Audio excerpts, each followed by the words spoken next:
Hello and welcome back. As an electronic hobbyist or electronic designer, you always come across a function generator. So, what's a function generator? Function generator is basically a device which outputs different kinds of waveforms with different amplitude and different frequencies which could be applied to your designed circuit as a form of test signal. This video is basically a pathway to understand function generators. So let's get started.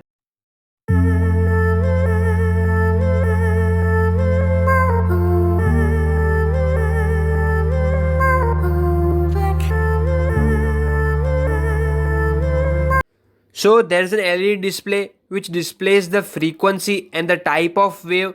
The various buttons below define the range of the frequency like 100 Hz, 1 kHz, 10 kHz, 100 kHz up to 10 MHz. This function generator is basically up to 10 MHz, which can be fine tuned by adjusting different values between two ranges using a fine frequency knob.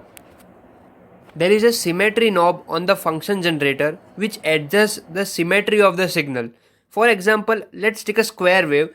The square wave symmetry can be defined as the duty cycle which states the on and off time of a square wave. So similarly, it can be defined as a PWM signal also. Feature of function generator is that you can adjust the DC offset, which is very important when you deal with AC signals or basically pulsating DC signals, but mainly it is used in pulsating DC signals in order not to use a negative supply rail. And the most useful thing about function generator is that you can adjust the amplitude of your signal in order to test your circuit with different voltage levels. Amplitude adjustment is nothing but adjusting the voltage level of your signal.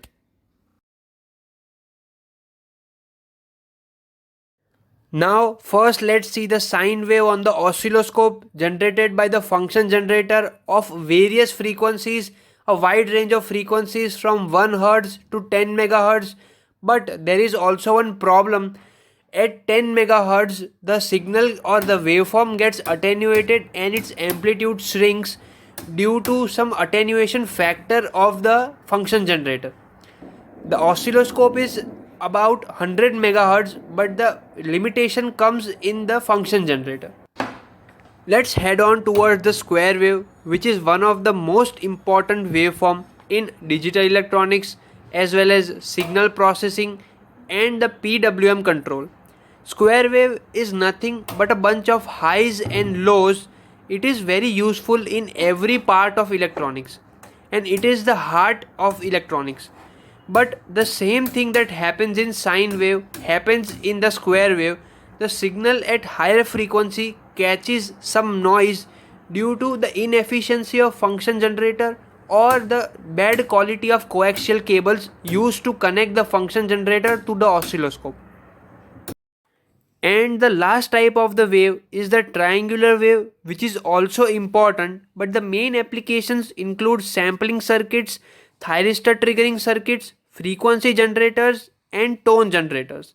Triangular wave is theoretically comprised of infinite set of odd harmonics of sine wave. Same thing happens here.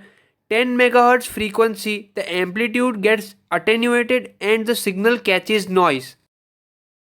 Now some other pins included in the function generator are the frequency modulation, frequency shift key, pulse width modulation, symmetry pin, amplitude shift key modulation and amplitude modulation. So these are all the pins which are used basically in communication systems, so we will cover it in later videos. And lastly, there are two switches, the 40 dB and 20 dB, which are used for gain control and determining the gain of a system. So all in all, these are the basics you should know about the function generator and how to use them. Later in videos, I will show you more details on the types of function generators. So stay tuned for more updates. Like, share and subscribe if you like the video and see you next time.